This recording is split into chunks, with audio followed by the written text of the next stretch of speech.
Hi, my name is Robert. Please read the comments in the About section of this video. It has valuable information and updates. My YouTube channel has a disclaimer video that I encourage you to watch. And please like, share, and subscribe.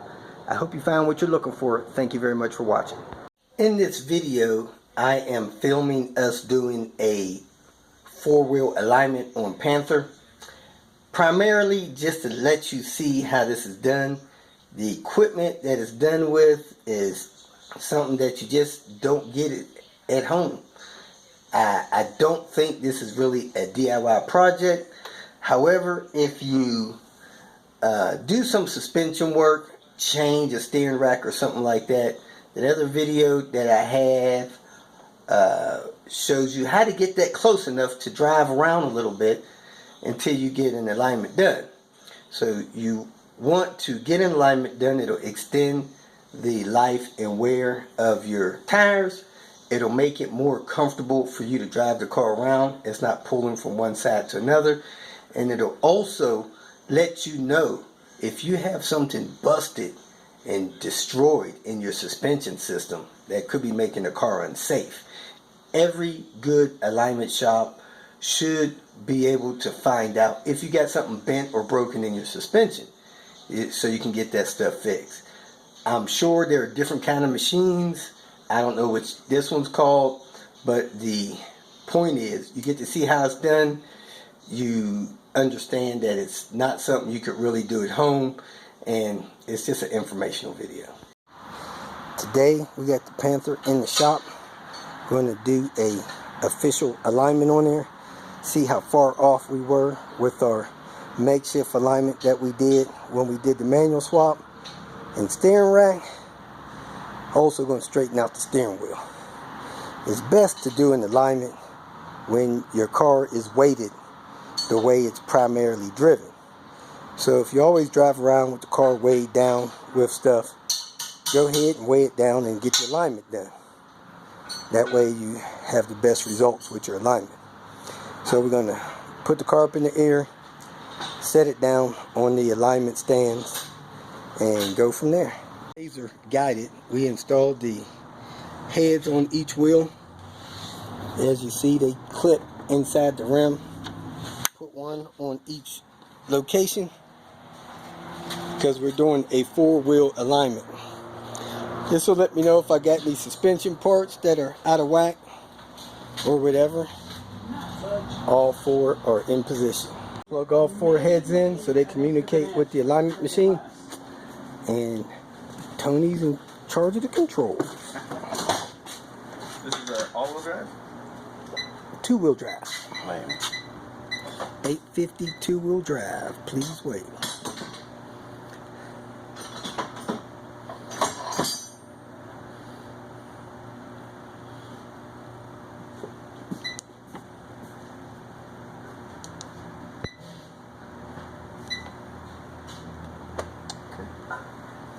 Alright, something's going on here. What do you call these hubs? Heads. Heads.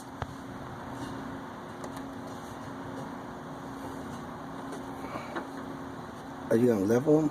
So you level them, then you spin it until the green light comes on. Then you level it again.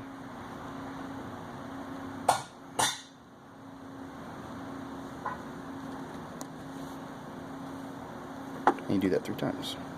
3 times? What just fell? The bungee cord. Okay.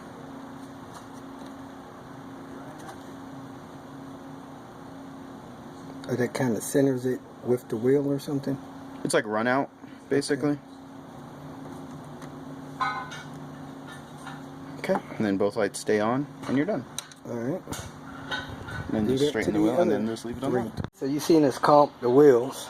You level it, make sure the float's level. You tighten this little knob down. You push the button. Then it'll tell you okay with a green light or whatever. Then you loosen the button, that green light will go out. Then you turn it to the next position. You turn the connection to the wheel till you get a green light here. Then you level the head again, tighten it down, snug it down, push the button again. Then it lets you know to go to the third position. Do that. Get these heads comped And now you're ready for the machine to communicate with the heads. So both lights are shining bright on your heads. Down on the alignment pads and the back wheels on the stands. So the car is sitting on stands on all four. Level all four heads and snug them down. Do a caster measurement and then align the steering wheel straight. It actually picked up how far my steering wheel is off, and we're working on that. Follow the instructions on the screen. It's going to tell you to straighten out the steering wheel, and then it'll tell you what you need to do to get that caster set straight. Tony just straightened out the steering wheel. Is the steering wheel actually straight in there? No, you turn the steering wheel to follow where it is on there. See how it's to the right? Alright, so it don't matter if it's centered or no, at the not end you center it. Okay. Adjusting the caster. See, the steering wheel locked, the brakes locked, parking brakes on, car is in gear. So I should have my brake lights on in the back. I don't have my brake lights on, Tony.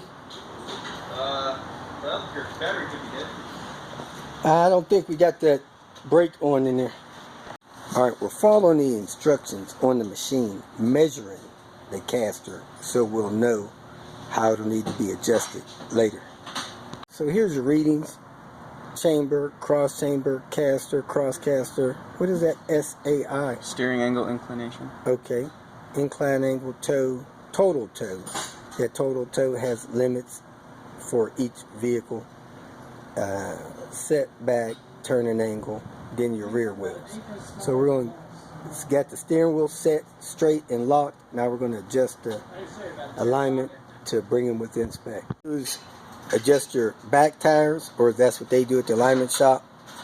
The chamber's good, the toe's off. I need to get that toe adjusted. Adjust the toe on these 850s. You loosen these two bolts on either side and you slide that part of the bracket in toward the front or toward the rear to get that adjusted. Now the alignment shop will have this remote indicator here that'll let you know when you're in spec. So what I got to do, I got to adjust this to get this to go into the green, and then after I tighten that back up, I'll work on the left side. Well, my nuts coming through this rear axle part are rusted and seized, so I was tapping on the bottom of these bolts trying to get them to loosen up, and I shattered my mount here, which is used to align it. So I need to go get another one of them. I'm gonna go pull two of them from the salvage yard and come back and pick up where we left off, aligning the rear end, because I could not align the rear end with that stuff. I wasn't even pounding on that, but it shattered anyway. Corrosion in there, I'm willing to believe that that thing was already busted. None of that looks fresh. The drama continues.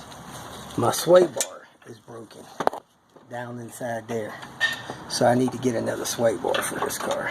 Pieces of this trailing arm link, mount, bolt, whatever it is, and we're going back in. I think we're going in like this.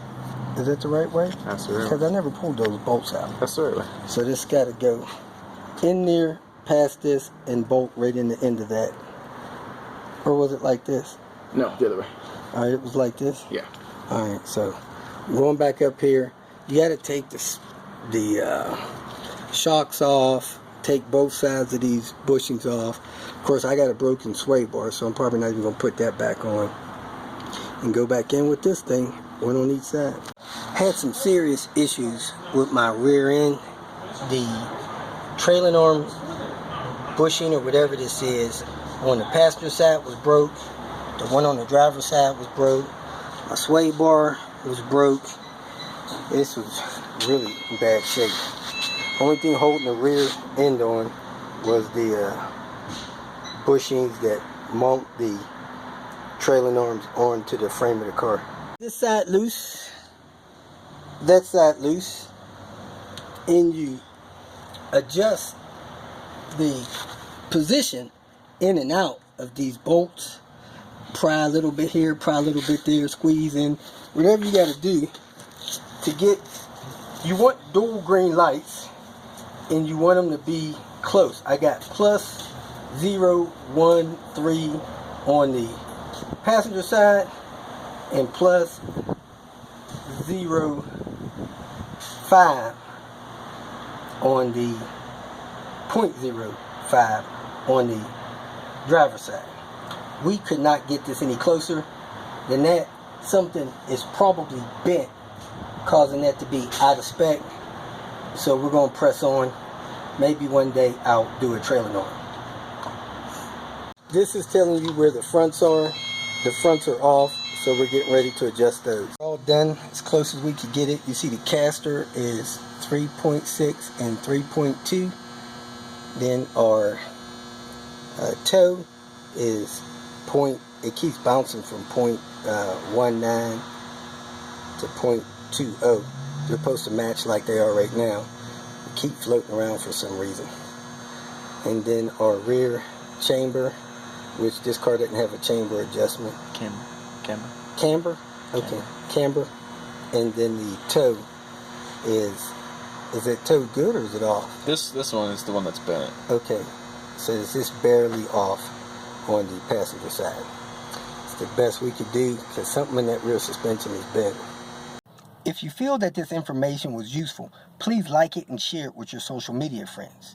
You can subscribe to my channel so that you will get notifications of future videos that I post. You can follow me on Twitter, and if you need to contact me directly, please visit my website.